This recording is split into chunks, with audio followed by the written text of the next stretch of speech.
আচ্ছা না, দেখো, আগের দিন আমরা অভ্যন্তরীণ শক্তি পর্যন্ত আলোচনা করছিলাম। আর তোমাদের তাপগতিবিদ্যার প্রথম সূত্রের হালকা একটু আলোচনা করছিলাম। তো তাপগতিবিদ্যার প্রথম সূত্রটাতে আসলে বলছেটা কি, শুধু হালকা আলোচনা করছিলাম যে তুমি যেইটুকু কাজ দিবা ওইটুকু তাপে কনভার্ট হয়, আর যেটুকু তাপ দিবা ওইটুকু কাজে কনভার্ট হয়। হালকা ধারণা দিচ্ছিলাম আর কি। আচ্ছা, এখন আজকে থেকে মনে করো এই চ্যাপ্টারের মেইন পড়াশোনা। এখন যেগুলো পড়ছো তেমন একটা, ও হ্যাঁ আরেকটা কথা, ওই যে আমাকে একজন মেসেজ দিয়ে দিছিল ম্যাথ, থার্মোকাপলের ম্যাথ। থার্মোকাপল টপিকটা নাই তোমাদের বইয়ে, নাই, ওটা আগের সিলেবাসে ছিল, ওইগুলো পড়তে হবে না। আমাকে দিছে থার্মোকাপলের ম্যাথ দিছে, ওইটা লাগবে না। থার্মোকাপল ওইটা 2013 সালের আগের ওই বইয়ে ছিল, এখন লাগবে না। যেই টপিক নাই ওইটা বাদ দাও, ওইটা থেকে প্রশ্ন আসে না অ্যাডমিশনে। এত প্যারা নেওয়ার দরকার নেই, যেইগুলা আছে এইগুলা ভালো করে শেখা। আচ্ছা, তাহলে দেখো, আজকে আমরা শুরু করব এই যে প্রথম সূত্র যেটা ছিল, এই প্রথম সূত্রে এখন এই যে তাপ, কাজ আর অভ্যন্তরীণ শক্তি, তিনটা টপিক আমরা পড়লাম। এই তিনটার মধ্যে আগে আমরা সম্পর্কটা দেখব।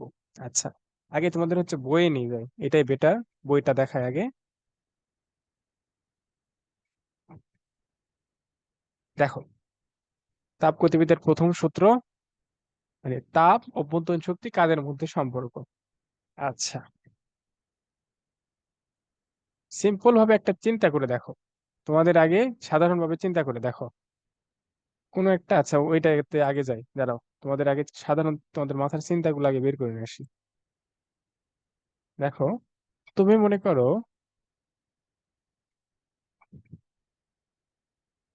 ঢাকায় আসবা, তুমি ঢাকায় আসবা। আচ্ছা, ঢাকায় আসার জন্য তোমাকে আগে বগুড়া, সাত মাথায় তো আসতে হবে।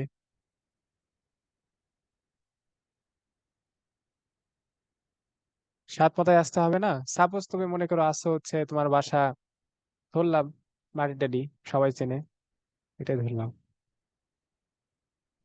মনে করো তোমার বাসা মাটিডালি, তুমি আসবা ঢাকায়, ঠিক আছে?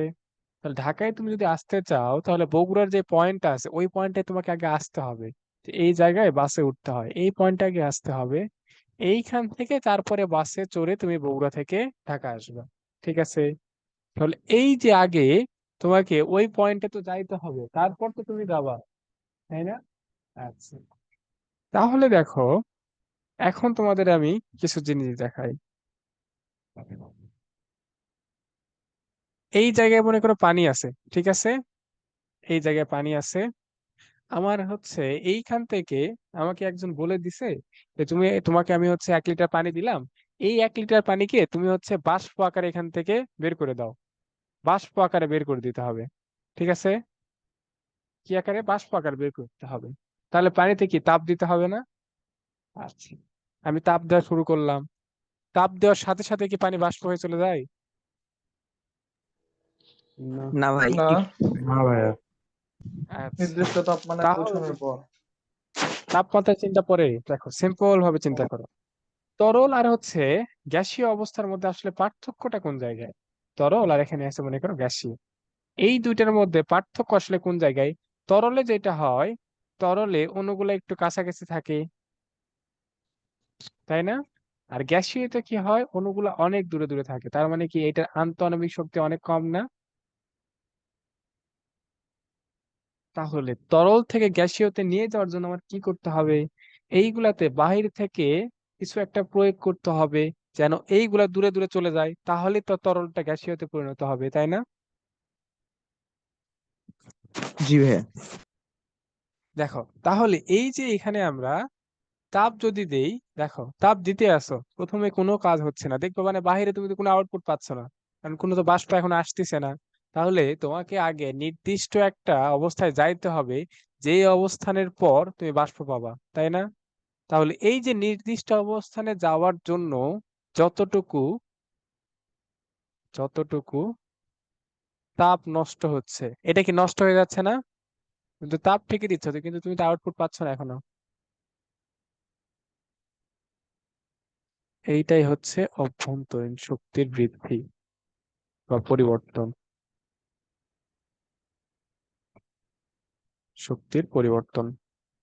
ঠিক আছে, আমি তোমাদের দেখো মান দিয়ে বুঝাই তাহলে সহজে বুঝবা।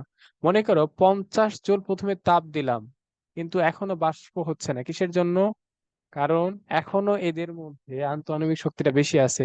মানে কখন এটা বাষ্প হওয়া শুরু করবে? 100 ডিগ্রি সেলসিয়াস হলে তারপরে না, তারপর তো বাষ্প হওয়া শুরু করবে। আচ্ছা, 50 জুল তাপ দিলাম, তাও এখনো বাষ্প হচ্ছে না। 50 জুল দেওয়ার পরে তারপরে এইটা হচ্ছে মনে করো নষ্ট হয়ে গেল, এখন তাপমাত্রা 100 ডিগ্রি সেলসিয়াস হয়ে গেছে। তারপরে যদি তুমি 30 জুল তাপ দাও, এই 30 জুল কি তোমার কাজে কনভার্ট হবে না তাহলে? এই 30 জুলটা আমাদের কাজ করবে না, এই 30 জুল তাপে তো বাষ্পে পরিণত করবে পানিটাকে, তাই না? জি ভাইয়া। কথা বুঝতে পারছো সবাই? তার মানে দেখো, কোন একটা বস্তু থেকে তুমি যখন কাজ বের করে নিতে যাবা, মানে আমার হচ্ছে আউটপুটটা বের করে নিতে যাবা, আগে তার কি করতে হবে? অভ্যন্তরীণ শক্তিটা কি করতে হবে? পরিবর্তন করতে হবে। আগে ওই অবস্থায় নিয়ে যাইতে হবে যাতে কাজ আমি পাই। কাজ পাওয়া পর্যন্ত, নিয়ে যাওয়া পর্যন্ত যেটুকু তাপ নষ্ট হয়ে যাচ্ছে, ওইটুকুকে কি বলে? অভ্যন্তরীণ শক্তির পরিবর্তন, তাই না? আবার আমি ভুল লিখলাম তো। অভ্যন্তরীণ শক্তির পরিবর্তন।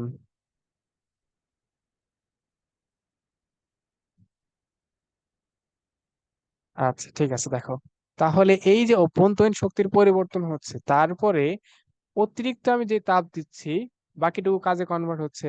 এখন তাহলে দেখো তো, মোট আমি কত তাপ দিচ্ছি বলো তো? 80 জুল। হ্যাঁ, মোট তাপ দিছি আমি 80 জুল।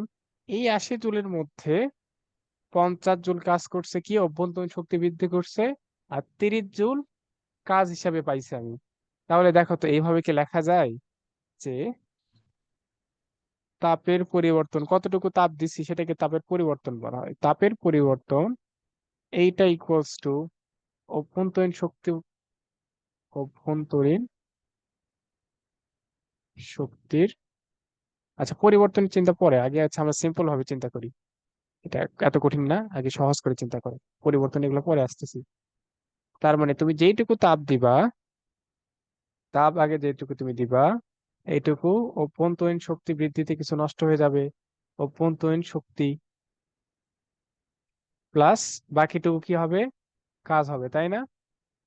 এই যে তাপকে বলছিলাম, তাপকে কি দ্বারা প্রকাশ করা হয়? জুল। জুল দ্বারা প্রকাশ করা হয়? মাথা ফাটাবো তোমার। ও, কাজ দ্বারা। কোন অক্ষর দ্বারা প্রকাশ করা হয়? এই ডাব্লিউ। এইচ ভাইয়া। হ্যাঁ, আচ্ছা, তাপকে ওকে। হচ্ছে এইচ অথবা কিউ। তোমরা হচ্ছে তাপগতিবিদ্যার সব জায়গাতে কিউ ইউজ করবা। তোমাদের বই সব জায়গায় কিউ আছে, তো দুইটাতে ইউজ করে, তোমরা কিউ দ্বারা ইউজ করবা। ঠিক আছে, তাহলে কিউ ইকুয়ালস টু, দেখো অভ্যন্তরীণ শক্তিকে ইউ দ্বারা প্রকাশ করা হয়, প্লাস ডাব্লু। এটা কি লেখা যায়? দেখো তো, এটা লেখা যায় নাকি? জি ভাইয়া। এটুকুতে কারো কোনো সমস্যা আছে? না ভাইয়া। হ্যাঁ, আশা করি এটুকুতে সমস্যা নাই। এটা দিয়ে আমাদের সব হবে তো। আচ্ছা দেখো, এইটা আসলে যেটা আমি লিখছি, আমি পরের স্লাইড একটু যাচ্ছি। Q equals to U plus W, এইটা আমি যেটা লিখছি, এইটা আসলে ঠিক না। এইটা আসলে ভুল হয়েছে। কোন জায়গায় ভুল হয়েছে দেখো, একটা বস্তুতে কি তাপ শূন্য থাকে না আগে থেকে কিছু পরিমাণ তাপ থাকে? কিছু পরিমাণ তাপ। কিছু পরিমাণ তো থাকি। কিছু পরিমাণ থাকে না? তাহলে তুমি আরো কিছু দিছো। তাহলে তুমি যত দিছো সেটা আগে ওটা থেকে বাদ দিলে কি তোমার আসলে কি করতে হবে? তাপের পরিবর্তন হিসাব করতে হবে না? ডেল কিউ হিসাব করতে হবে না? ডেল মানে কিন্তু জি ভাইয়া। পরিবর্তন, এই ডেলটা মানে, এটা মানে হচ্ছে বোঝায় পরিবর্তন। আচ্ছা, তারপরে বলো তো, কোনো একটা বস্তুর অভ্যন্তরীণ শক্তি তো আগে থেকে কিছু থাকে। অভ্যন্তরীণ শক্তি তাহলে এখানে কি নিতে হবে? Del U. পরিবর্তন। ঠিক সেইভাবেই কোন একটা বস্তুতে আগে কিছু না কিছু কাজ করে, ওই যে বলছিলাম, এই যে মনে করো একটা বস্তু এমনি আছে, একটা হচ্ছে ভূমির উপর আছে, তাও কিন্তু কিছু না কিছু কাজ করতেছে। কি করতেছে? মাটির উপর বল প্রয়োগ করতেছে না, অভিকর্ষ বল। তাহলে এইটা নিতে হবে, ডেল ডাব্লিউ। এইটা হচ্ছে তাপগতিবিদ্যার মেইন সূত্র। প্রথম সূত্রে এইটাই হচ্ছে মেইন। বুঝতে পারছো কথা? এটা ওই যে ডাব্লিউ ইকুয়ালস টু এইচ লিখে দিয়েছিলাম, ওইটা শুধু তাত্ত্বিক আর কি, কিন্তু এইটা হচ্ছে মেইন। এইটা থেকে তাহলে কি বোঝাচ্ছে দেখো, ভালো করে দেখা হয়েছে, এখন তাহলে তোমাদের বই দেখো, তাহলেই আশা করি বুঝতে পারবে। সমস্যা আছে কারো? না না ভাই। ভাইয়া। আচ্ছা, তাহলে এখন বইয়ে চলো। দেখো, এখন এই যে আবার সূত্রটা পড়ে দেখো তো। সূত্রটা হচ্ছে, যখন কোনো সিস্টেমে তাপ শক্তি সরবরাহ করা হয়, সেই তাপ শক্তির কিছু অংশ সিস্টেমের অভ্যন্তরীণ শক্তি বৃদ্ধিতে সহায়তা করে, এবং বাকি অংশ দ্বারা সিস্টেম তার পরিবেশের উপর বাহ্যিক কাজ সম্পাদন করে। কথা কি এবার বোঝা গেছে? জি ভাইয়া। আচ্ছা, ঠিক আছে। তাহলে আশা করি কারো সমস্যা হবে না। সমস্যা হবে? বুঝতে কারো সমস্যা হবে? বাংলায় আবার লিখে দিচ্ছি, এখানে কি কি লাগবে সব লিখে দিচ্ছি, দাঁড়াও। আচ্ছা, ঠিক আছে।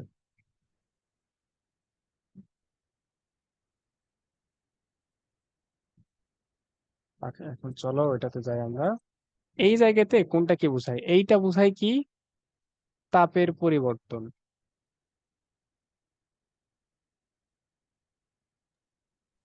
এইটা কি বোঝায়? অভ্যন্তরীণ শক্তির পরিবর্তন।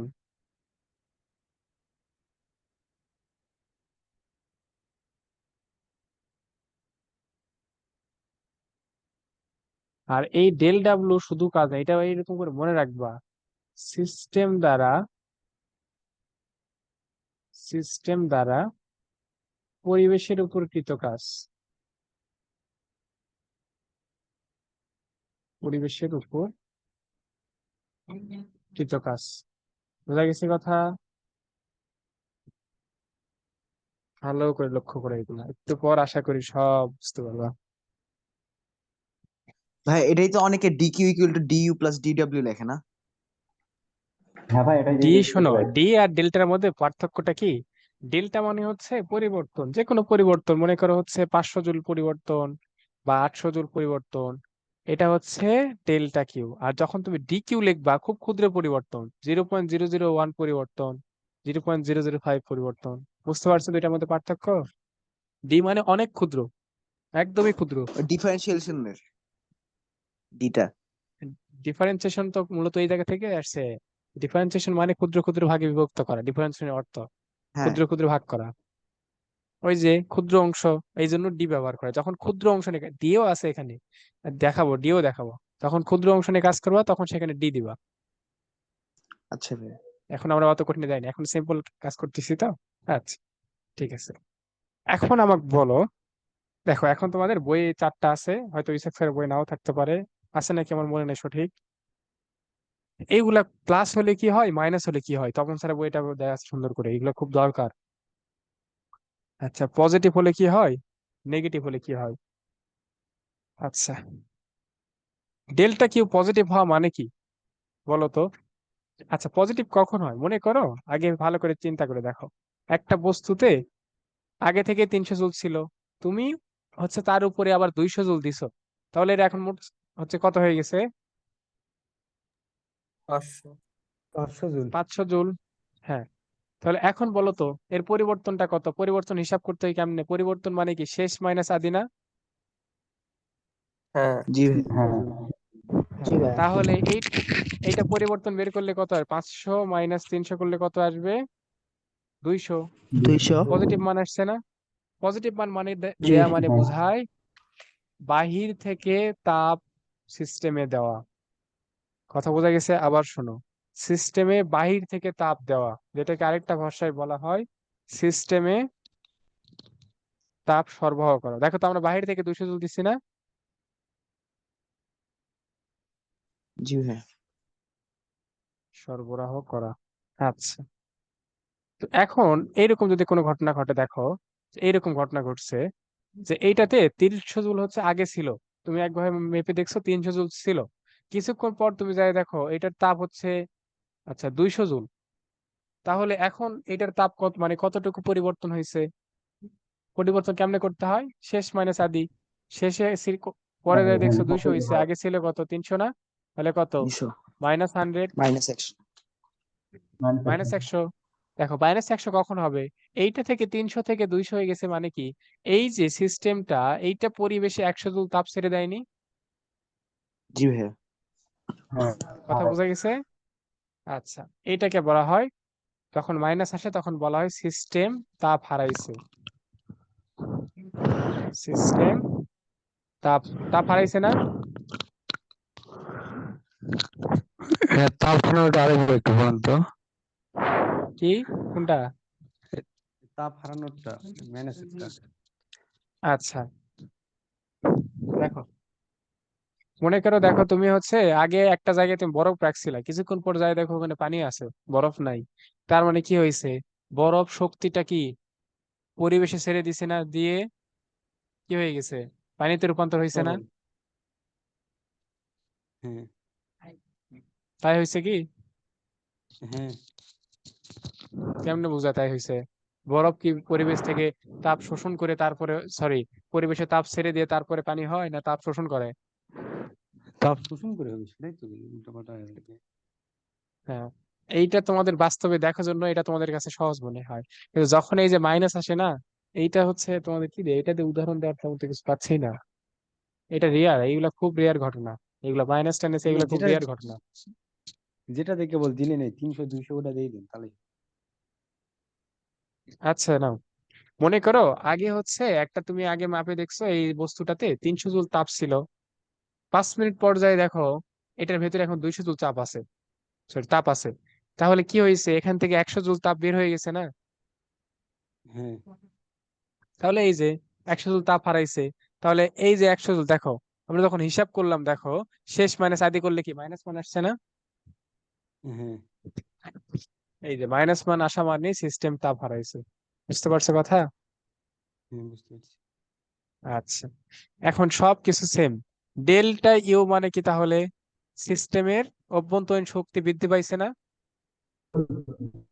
জি ভাইয়া। সিস্টেমের অভ্যন্তরীণ অভ্যন্তরীণ শক্তি বৃদ্ধি পাইছে। আর মাইনাস মানে কি? সিস্টেমের অভ্যন্তরীণ শক্তি হ্রাস পাইছে।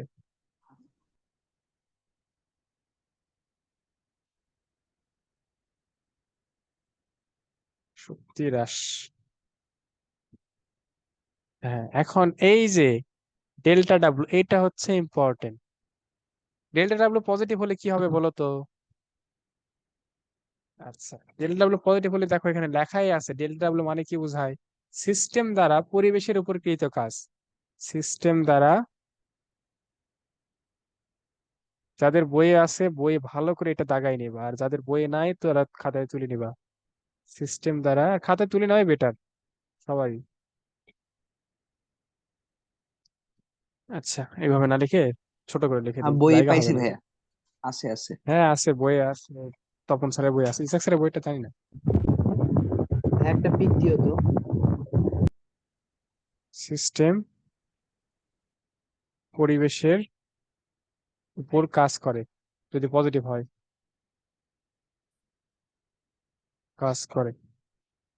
আর মাইনাস মানে তাহলে কি হবে বলো তো দেখি, কেউ একটু হিন্টস দাও। সঠিক হলে এমন কিছু না, বলো দেখি, যা হয় হোক। মানে ওই বস্তুর উপর কাজ করে আর কি। হ্যাঁ, এই তো, পরিবেশ সিস্টেমের উপরে কাজ করে।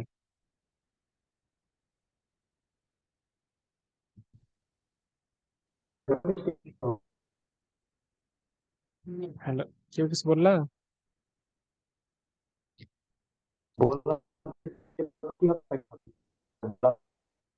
আচ্ছা, যে কথা বলতিছো তার নেটের রাকিব বুঝি কথা বলতিছো, বা নেটের সমস্যাটা তুমি লিখে দাও একটু, তাদের নেটের সমস্যা লিখে দিবা তাহলেই হবে। আর কথা বোঝা যায় না তো অনেক সময় নেটের সমস্যার জন্য, লিখে দাও তুমি তাহলে বুঝতে পারবে না। আচ্ছা, এইটা সবাই ভালো করে পড়বা, এটা কিন্তু খুবই গুরুত্বপূর্ণ। এটা দেখবে এমসিকিউ এর জন্য আসছে, মানে তোমার মাথা ঘুরে দিবে আর কি। যদি পড়া থাকে তাহলে তো আলহামদুলিল্লাহ, আর পড়া না থাকলে মাথা ঘুরে দিবে।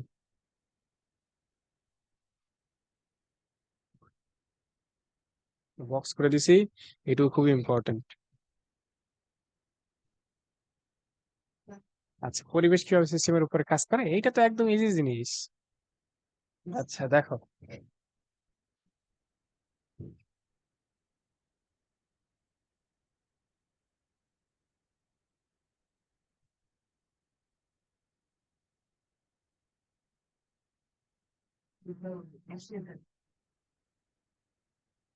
এইটা মনে করো একটা বরফ। বরফ এখানে রাখলে কি পানি হয়ে যাবে না? বরফ পানি হওয়ার জন্য কি তাপ শক্তি শোষণ করতে হবে না? তাহলে তাপ সব শক্তি শোষণ করতেছে, করে অভ্যন্তরীণ শক্তি পরিবর্তন করতেছে, করে কি কাজ করতেছে? বরফ থেকে পুরাটা হয়ে যাচ্ছে পানি। সিম্পল জিনিস তো। তাহলে এটা পরিবেশ কাজ করতেছে না? পরিবেশের তাপটা হচ্ছে নিছিল। বোঝা গেছে কথা?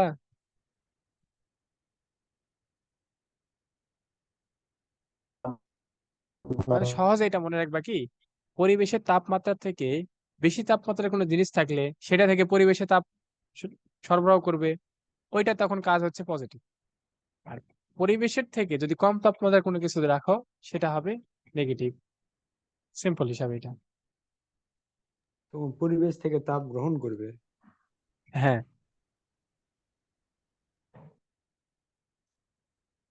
বোঝা গেছে কথা? এগুলা হচ্ছে কোন জায়গায় লাগে দেখাচ্ছে, এখন দেখাচ্ছে ওইগুলো, ওই টাইপের ম্যাথ দেখাচ্ছে। আশা করি এটা সবাই দেখা হয়েছে। তাহলে এখানে ম্যাথ দিয়ে আর কি। হ্যাঁ, তপন স্যারের বই এটাই সমস্যা, ম্যাথ নাই একদম লাস্টে সব ম্যাথ।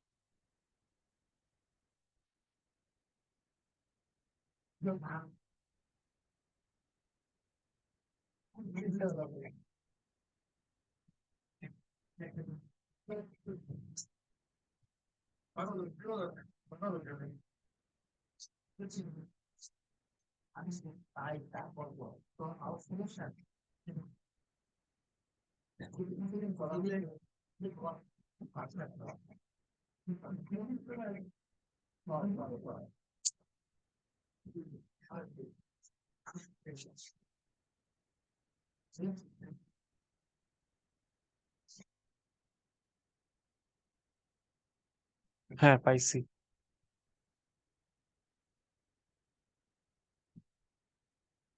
এই যে এখানে দেখো তো, 9 নাম্বারটা দেখো তো, এখানে 9 নাম্বারটা একটু পড়ো তোমরা।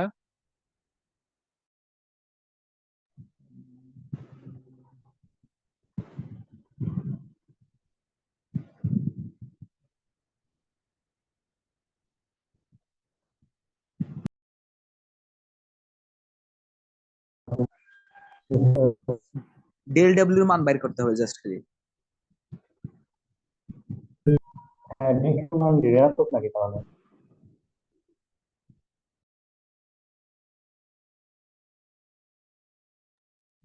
আচ্ছা দেখো, প্রশ্নতে কি বলছে, অনেক সহজ এটা।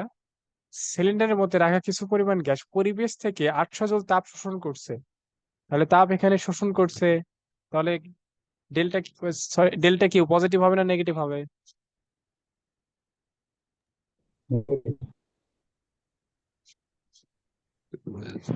নেগেটিভ। সিস্টেম তাপ শোষণ করছে মানে সিস্টেমের বাইরে থেকে আমরা তাপ দিছি, তাহলে কি হচ্ছে, পজিটিভ তাহলে না নেগেটিভ পজিটিভ হবে? হবে, পজিটিভ হ্যাঁ, হবে। সিম্পল। তার তাপ আচ্ছা, ছেড়ে দিলে তো নেগেটিভ। হ্যাঁ, তাপ ছেড়ে দিলে তখন হবে নেগেটিভ। এই তো সহজ, বুঝে গেছো। অভ্যন্তরীণ শক্তি 500 জুল বৃদ্ধি পাইছে, তাহলে ডেল্টা কি পজিটিভ হবে না নেগেটিভ হবে? পজিটিভ। পজিটিভ, হ্যাঁ। অভ্যন্তরীণ শক্তিও পজিটিভ। এখন বলছে গ্যাস কর্তৃক পরিবেশের উপর কৃত কাজ নির্ণয় করো, দেখি করো তো ম্যাথটা। সহজ, একদম সহজ। 300 জুল বাইর হচ্ছে ভাইয়া, 800 300 মাইনাস জুল। 500 করবে। হ্যাঁ, এই এটা একদম এগুলো সহজ। মাইনাসের দু একটা দেখাতে চাইলাম তো, এখানে দেখতেছি নাই মাইনাসের কোনো ম্যাথ। এটা তো সিস্টেম দ্বারা পরিবেশের উপর কাজ হলো না। না, কেমনে? ভালো করে দেখো তো। পজিটিভ মান আসলো তো। হ্যাঁ, পজিটিভ আসলে কি হয়? সিস্টেম দ্বারা, ও তুমি ঠিকই বলছো, ঠিকই বলছো, আমি বুঝতে পার ভুল হয়েছে আমার। সিস্টেম দ্বারা আচ্ছা। পরিবেশের উপর কৃত কাজ 300 জুল। হ্যাঁ।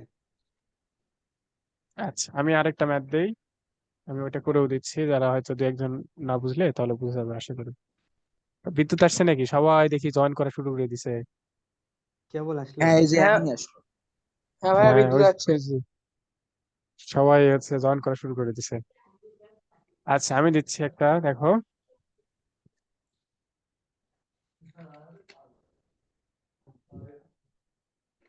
কোন বস্তু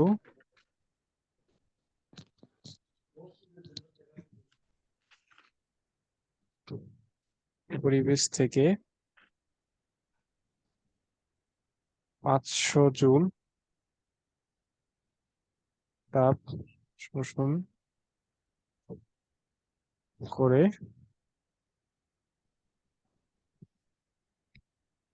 পরিবেশের উপর 700 জুল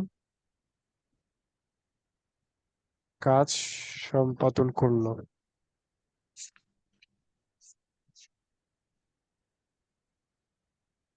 অভ্যন্তরীণ শক্তির পরিবর্তন কত?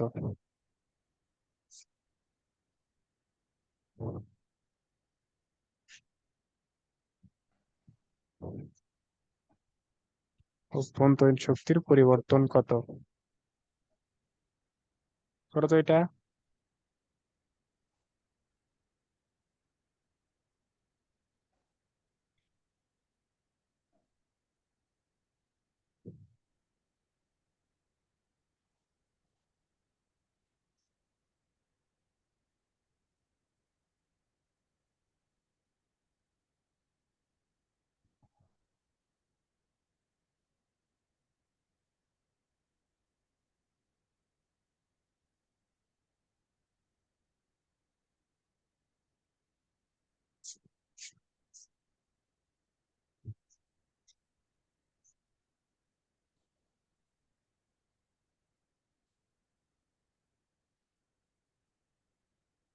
হয়নি এখনো? এটা তো সহজ একদম।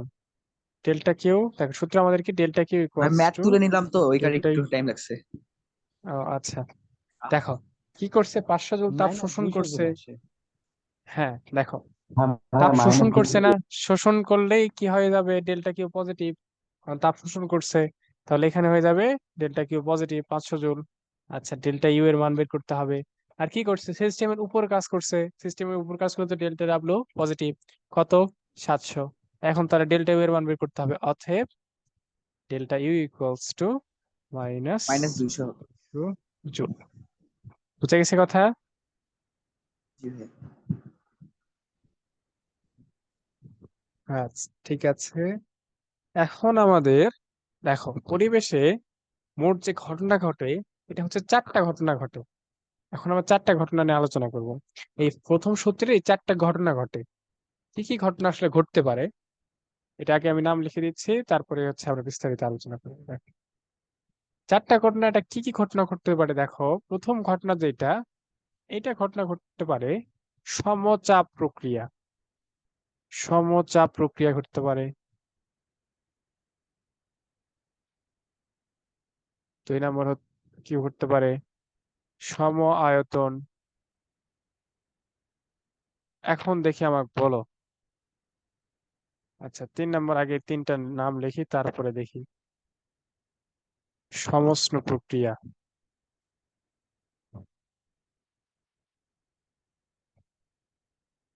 4 নম্বর হচ্ছে রুদ্ধতাপীয় প্রক্রিয়া।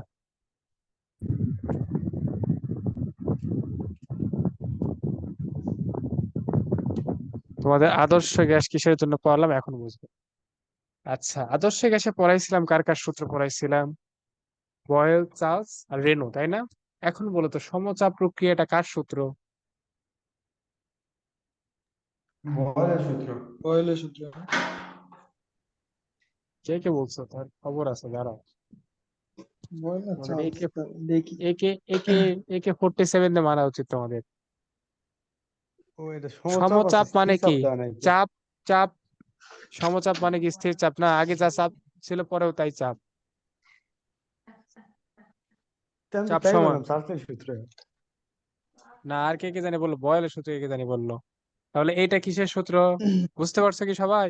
সমচাপ মানে স্থির হ্যাঁ চাপে কাজ হয়। স্থির চাপ কার জন্য ছিল, বয়েলের জন্য ছিল না?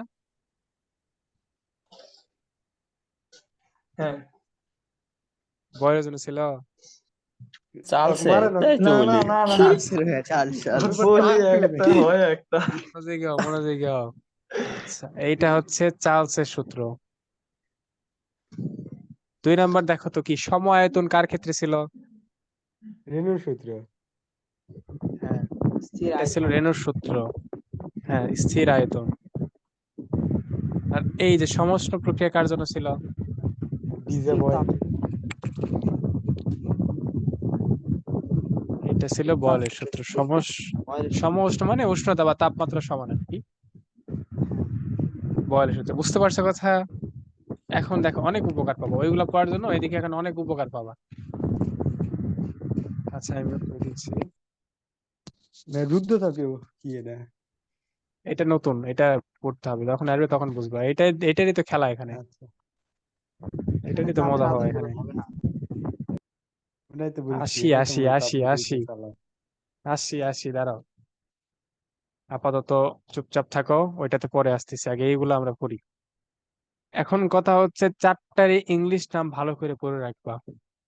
পরীক্ষায় সমচাপ বলবে না, দেখবো সমচাপ বলেনি, এটার ইংরেজি নাম বলে বসে আছে। একটু বলো তো দেখি সমচাপের ইংরেজি কি হতে পারে? আইসোবেরিক। আইসো আইসোবার, আইসোবার মানে আইসোবেরিক। ইসুবার আইসোবারিক নাকি কিছু এরকম টাইপ। হ্যাঁ হ্যাঁ, এই তো। আরে পারো না বলে, তোমরা তো অনেক ভালো পারো। কিছুদিন আগে সুন্দর বার ছাত্র মানে আমরা হচ্ছে তৈরি হয়েছি। ওই যে তোমাদের বলছিলাম, আচ্ছা চাপের একক একটা বার আছে, তোমাদের লিখে দিছিলাম, মনে আছে? মনে নাই, সত্যি কথা। সত্যি চাপের কথা? এককে তুমি সাই বললাম। চাপের একক, আচ্ছা হয়তো মনে নাই, দেখো তোমাদের লিখে দিছিলাম।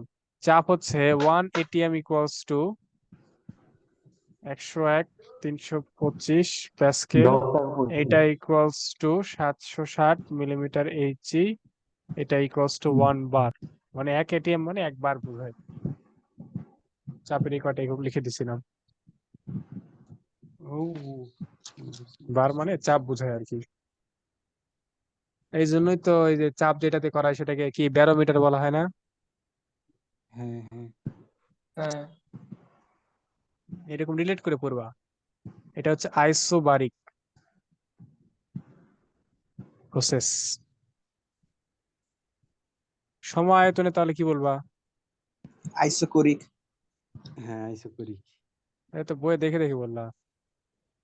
না ভাই এটা মনে আসলো আচ্ছা, কিন্তু এটা বানান কি আমার ঠিক মনে আছে? আছে আমার না। বানানটা সঠিক মনে নাই, বানান ঠিক আছে নাকি দেখো তো। সিএইচ হবে ভাইয়া হ্যাঁ হ্যাঁ, ওটাই আইসোকোরিক। প্রথম সিতে না